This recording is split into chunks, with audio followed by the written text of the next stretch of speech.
Check it out. Due to recent events surrounding the 6ix9ine interview. You don't understand your power. He looking at you like all these young street niggas look up to you. So all right, y'all, welcome back to the channel. Now listen to this. Big Bank just recently sat down for an interview with 6ix9ine, and yeah, this already sounds messy. Over the past few years, 6ix9ine has been going out of his way to antagonize Atlanta rappers, calling them snitches and straight up disrespecting them. But here's the twist. Most of those artists were smart enough to not even respond to him. So 6ix9ine basically said, bet, if y'all won't engage, I'll go straight to your OG and pay for a platform to get my message heard.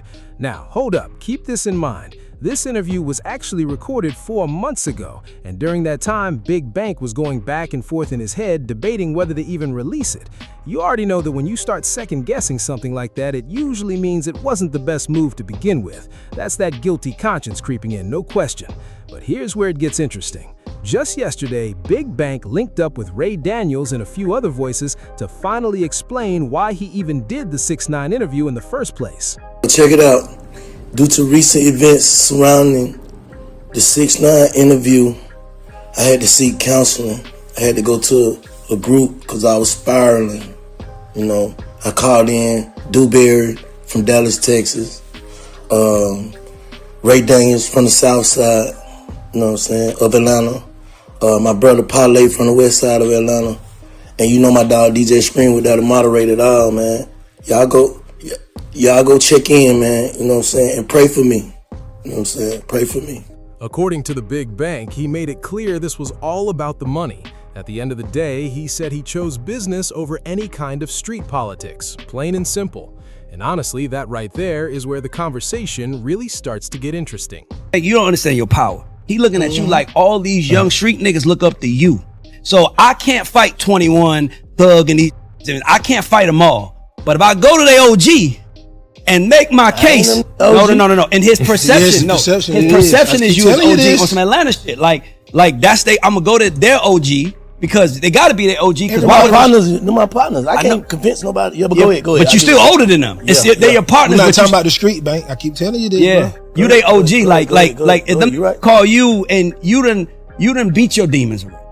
That's what I love about you the most. You fighting your demons. You like, I'm not with that. So I saw it, but my concern was he was going to use you as what he needed to do, which was basically bring you here and say, look, because it wasn't about you. He knew for a fact, if I do this to Bank, every in Atlanta gonna see it. Well, listen, but that's why that's what we knew. I knew that we were gonna be from it, because you have to be able to step outside what you do for people to see how really great you are. For sure. You know what I'm saying? That's your comfort zone. Yeah. It was uncomfortable, right? Yeah, for sure. At times, probably. The whole time. No, the whole time. But get what? I'm gonna keep it real, man. I just said this on Ryder on some G shit. You know what I'm saying? It's still. I'm looking at it when I'm watching it. I'm saying like, damn, Bank, I'm proud of you for even going. For you know what I'm saying? That's it took 4 months to get this done or whatever, whatever. Like, you know, that was all cap what I put online when I said, hey, y'all, tag 6ix9ine, whatever. We already been trying to do this for months or whatever. They reached out first. Yeah. You know what I'm saying? So we had to figure this shit out. I'm battling with myself like, hell nah. What I'm a hell nah. Nah. You know what I'm saying? Just keeping it a brick. But then I thought about it like, why not? You know what I'm saying? So I put it online. So I'm battling with it. I put it online, see what they say.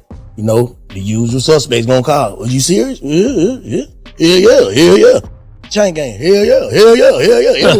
KK calling her. Hell yeah. Do that shit. What? You ain't talking. I agree with you. I just feel like when you have that place is when feeding your family is more important than your pride. Facts. And when you get to that place like me, dog, like I got pride like a motherfucker. I'll go DoorDash to feed my kids with no problem. So if I'm gonna go DoorDash to feed my kids, I'll do an interview. Exactly. I do an interview that I don't want to do because that's what life is. Like, you don't think every great Michael Jordan, Michael Jackson, anybody we look up to, they all dealt with shit they didn't want to. That's what made them great. I thought about this too, like what you just said. That shit crazy, bro. Nigga risked his life to feed his kid. So you won't do an interview to feed your kid? Yeah. Like, keep it a brick. Nigga, we done risked our life. Nah. Freedom. It makes sense. I'm talking about to sell somebody something for $10. It makes sense now. Like you finna get $10. You finna stand out all day. Your whole network is $88. And your life is at risk for this $88. And a nigga ain't finna do an interview that gonna potentially make you million. But you gotta realize something. You a businessman. See, we started talking street shit and we talking business. When you become a businessman, you gotta understand. You gotta brush shoulders with certain people that you really wouldn't brush shoulders with. Because it's business now. Because it's business, right? Facts. Okay, in the streets, we play a different ball game. That's what I'm saying. Exactly. I don't fuck with you. Facts. So we gotta break down what we talking. We talking street or we talking business? We talking right now us. We can't right speak now to us is business. It's you know what it is? It's the hat. business. It's the hat you see yourself. Nobody would really be tripping about this if you hadn't called out Gucci Mane for doing the same thing. When that situation popped up with Gucci Mane choosing business over street politics in the Pooh Shiesty situation, you had something to say about it, Big Bank. You straight up said Gucci Mane should have just held that L instead of moving the way he did. That song, I wouldn't have never did none of that shit because I could never, even though Bank, I'm a totally different now, but I can't outgrow the seeds that I planted. I planted certain seeds that I could never outgrow. Like, if I did certain shit, I can't speak on Gucci. I'm just gonna put myself in the shoes and answer it the way I would handle it. I got you. If I'm in the streets and I take from them, somebody takes something from me, I gotta respect it, because they had to respect it. Karma is karma, bro. I'm with you. Shit, what goes around comes around for real. I don't know if I believe in karma now. I don't know if people believe in karma now. But I believe, bro, what you plant come back to you, and you gotta respect it in a certain degree. So do you think he shouldn't have called the police? Or you think that he shouldn't have talked about being with the police? I think you should have took your L. How many L's you done made take? And this right here is what I call selective politics. Yeah, we gotta talk about it. You can't just pick and choose when you wanna move like a street dude and when you wanna switch into businessman mode. If you're out here calling other people out for choosing business over street, especially as someone who claims that background, then you gotta hold yourself to that same standard. Big Bank, you knew deep down that sitting down with 6ix9ine for that interview wasn't the move. But let's be real, you couldn't pass up that bag, so you went against your own code. And now a lot of people in the media are calling him out for that exact reason. Jim Jones even came out and basically said these so-called real ones will sit down with a rat for a little money. How does that make you feel? And it didn't stop there, because Camron and Mace also weighed in on their show too. Can you keep the street code and still be a journalist? That's what people are starting to ask. Right. And it's because of something, I guess it was 6ix9ine or something, talking to Big Bank or something, and that question was asked. And I thought that was real powerful. I was like, man, I'm gonna ask Killer that one day. Can you keep the street code and still be a great journalist? Yeah, absolutely. Thinking about it is this, right? Even if I'm writing music or writing a movie or anything, I'm living off memory. I'm not in the streets. Yeah. Like, I haven't been in the streets in years. You know what I'm saying? Like, so when you're sitting there saying the street code, it's certain things that I still live by that I wouldn't do. As far as, the reason, like you said, 6ix9ine or whoever, is because I think also, right, what happens is this, and I'm not speaking about anybody specifically, you got podcasters who's gang members. Yeah. And that shit never goes away. Yeah. So when you're a podcaster and you're a gang member, it's like, yo, you tripping, fool. Get the door. Yeah, exactly. Yo, Crody. You know what I'm saying? When you're gang related, it never goes away. So people will look for certain shit to be like, yo, that nigga ain't keeping it real. Like. And finally, Turk and Wicked also spoke on the hypocrisy from Big Bank as well. The next minute, you don't give a fuck. There are no rules to the game. Those motherfuckers. Yeah. And that's what Bank fell in. See, say with Gucci. When Gucci, once if the nigga robs me, I'm a businessman. I'm out of the game. Yeah. But if I take niggas' money, I'm a motherfucker G. This. Yeah. See, you 5 foot in and 5 foot out. Yeah. If Bankers stood on business and said, you know what?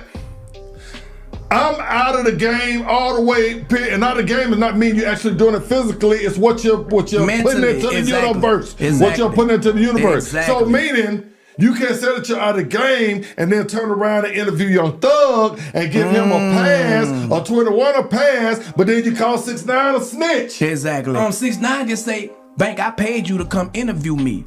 is Bank gonna get that same madness? Right. People gonna move the goalposts, but it come a time like, when is right, wrong, leave it all the way alone. Like, I'm just a podcaster. You just said something, I don't want to forget it. I don't want to forget, move past.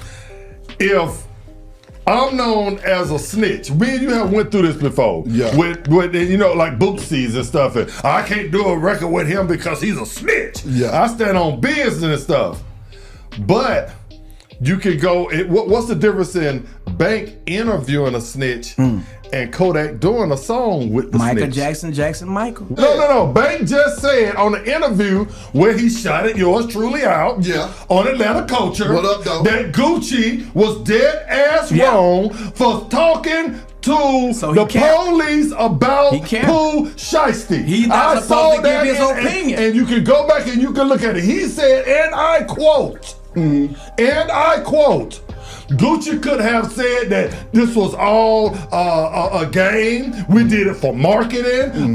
If any one of y'all give a statement on Pooh Shiesty, you know, it's beef between us. I'm firing you. Everything. He sat right there and said that shit. He said that Gucci was dead ass wrong for talking to the police about the Pooh Shiesty situation, and anybody with him, he should have shut it down. And that's what he said. And that's moving the goalpost that the other people supposed to be doing. I rock with Big Bank, but we gotta call it what it is. No sugarcoating. The man low-key sold out his own credibility and platform for a quick payday. Now everybody in the industry is looking at you like, yeah, he can be bought. Because if you are willing to take a check from 6ix9ine and go against your own morals, principles, and integrity, then what wouldn't you do for the right price? And in the media, that's a dangerous label to have on your name. So I gotta ask y'all, jump in the comments and let me know how you feel about Big Bank admitting he chose money over street politics for that 6ix9ine interview. Appreciate you for watching, and don't forget to hit that subscribe button.